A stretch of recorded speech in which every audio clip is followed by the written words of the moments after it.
Assalamualaikum warahmatullahi wabarakatuh.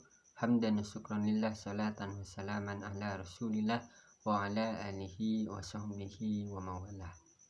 Yang saya hormati Bapak Fikri Farihin selaku pembimbing mata kuliah Administrasi dan Supervisi Pendidikan, dan juga teman-teman mahasiswa seperjuangan yang saya banggakan.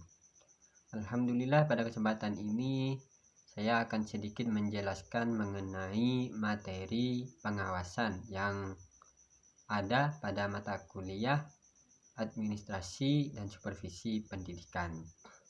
Langsung saja kita ke pembahasan mengenai pengawasan. Apa itu pengawasan?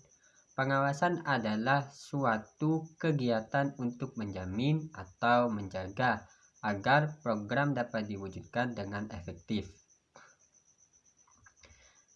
Dan juga pengawasan pada dasarnya merupakan strategi yang memfokuskan pada perbaikan proses dengan kualitas kinerja pegawai dalam tugas-tugasnya.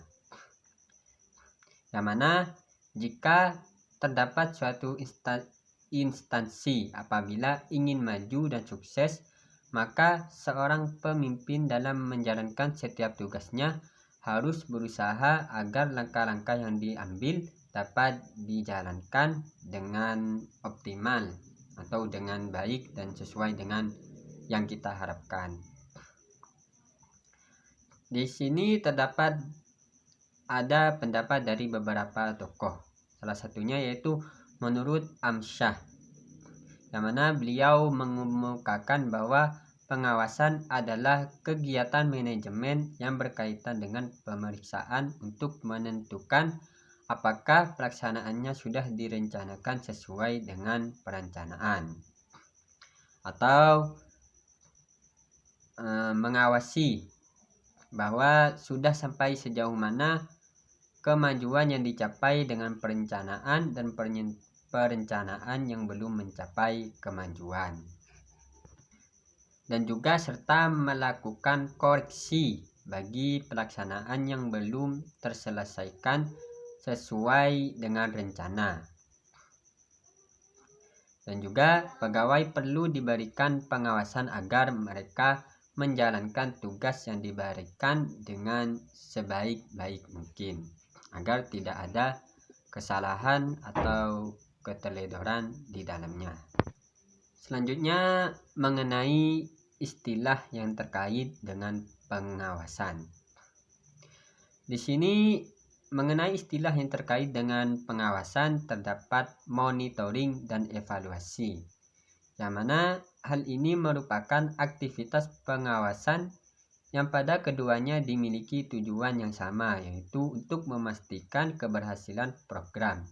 Namun dalam praktiknya terdapat perbedaan fungsi, yaitu bahwa monitoring merupakan upaya manajer yang melakukan pemantauan terhadap lapangan untuk melihat dan memastikan kegiatan tersebut sudah berjalan atau belum, dan apakah di dalamnya terdapat hambatan atau tidak.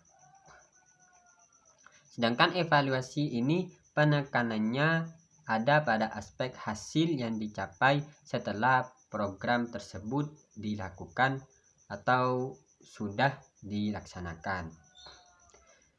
Dan juga biasanya hasil monitoring ini menjadi informasi yang berharga sebagai bahan evaluasi. Selanjutnya yaitu proses pengawasan. Proses dari pengawasan di sini meliputi 3 aspek. Yang pertama yaitu menetapkan standar pelaksanaan.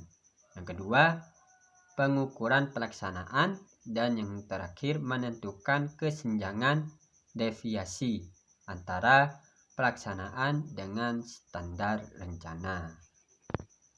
Dan juga di sini terdapat salah satu contoh langkah-langkah mengenai dasar proses pengawasan.